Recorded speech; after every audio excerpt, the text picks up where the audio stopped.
प्रश्न दिया गया है हमको, एक व्यक्ति ने 3 कुर्सियाँ तथा 2 मेज को 1200 रुपये में खरीदा तथा 2 कुर्सियों और 3 मेजों की कीमत 1500 रुपये चुकाई। तब एक कुर्सी तथा एक मेज की कीमत ज्ञात कीजिए। एक कुर्सी और एक मेज की कीमत हमको निकालनी है। यह प्रश्न छत्तीसगढ़ बोर्ड में 2017 के सेट में पूछा गया था। तो इसे हल कर लेते हैं। सबसे पहले तो हम मान लेंगे कि कुर्सी की कीमत और मेज की कीमत है ना, तो माना एक कुर्सी की कीमत क्या है, x रुपये। ठीक है, उसी प्रकार क्या मान लेंगे, मेज की कीमत तथा एक मेज की कीमत y रुपये है। ठीक है, ये मेज और कुर्सी की कीमत। अब प्रश्नानुसार क्या पूछा है, एक व्यक्ति ने 3 कुर्सी और 2 मेज को, मतलब दोनों को मिला के उसने 1200 रुपये दिए। तो प्रश्नानुसार लिख लेंगे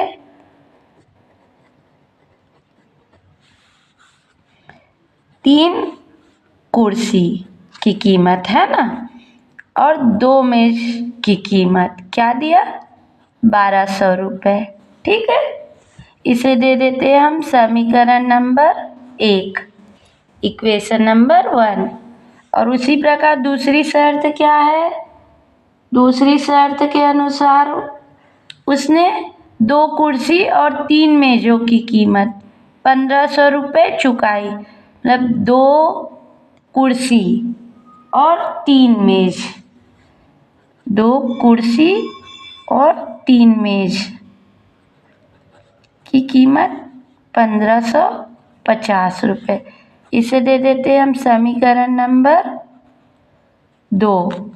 ठीक है, अब समीकरण और 1 और 2 में देख लेते हैं इनके गुणांक समान है क्या नहीं है। तो समीकरण 1 में हम 2 का गुणा कर देंगे और समीकरण 2 में 3 का, तो एक गुणांक x के समान हो जाएंगे, जिससे कि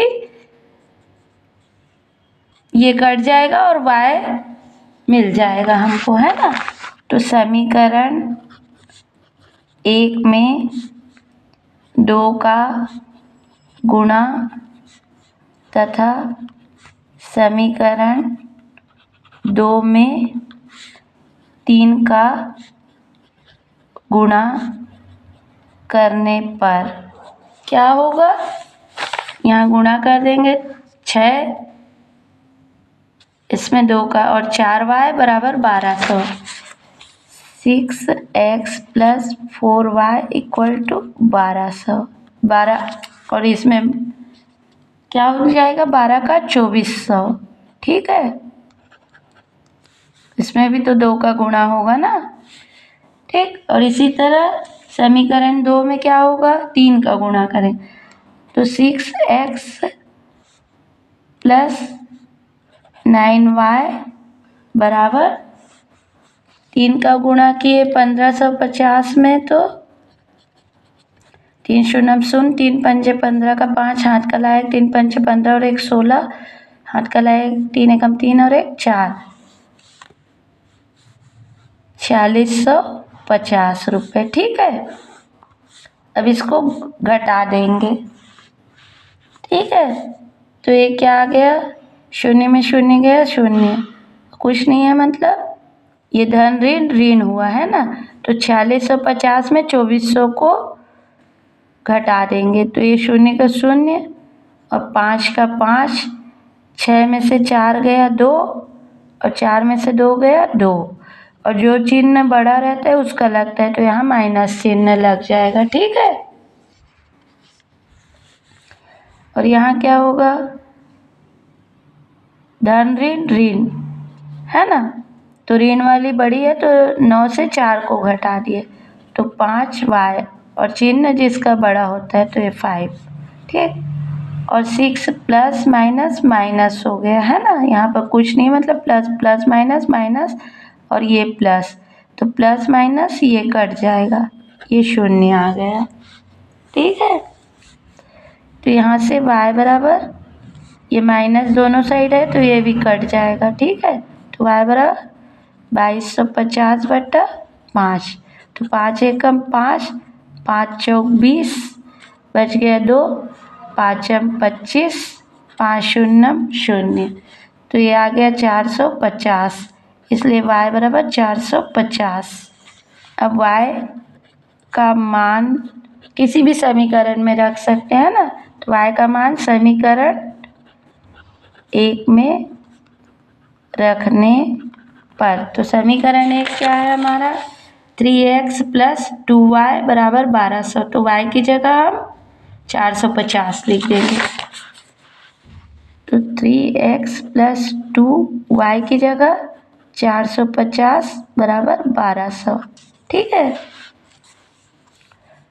अब यहाँ से क्या आ गया, 3x + 2 शून्यम 0, 2 पंचे 2 शून्यम 0 और 5 दूनी 10 का 0, 2 शून्यम 0 और 2 पंचे 10 का 0, हाथ का लाए 1, 4 दूनी 8 और 1 9।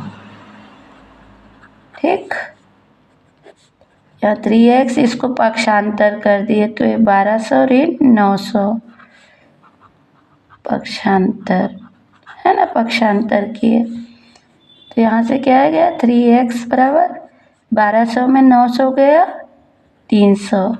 ठीक है, तो यहाँ से x बराबर 300/3, 3 एकम 3 एकम 3 शून्यम 3 शून्यम, ये आ गया 100, तो x बराबर 100। ठीक है, अब क्या है, x क्या है हमारी कुर्सी की कीमत और y क्या है मेज की कीमत। तो कुर्सी की कीमत क्या है 100 रुपये और मेज की कीमत 450 रुपये। अतः एक कुर्सी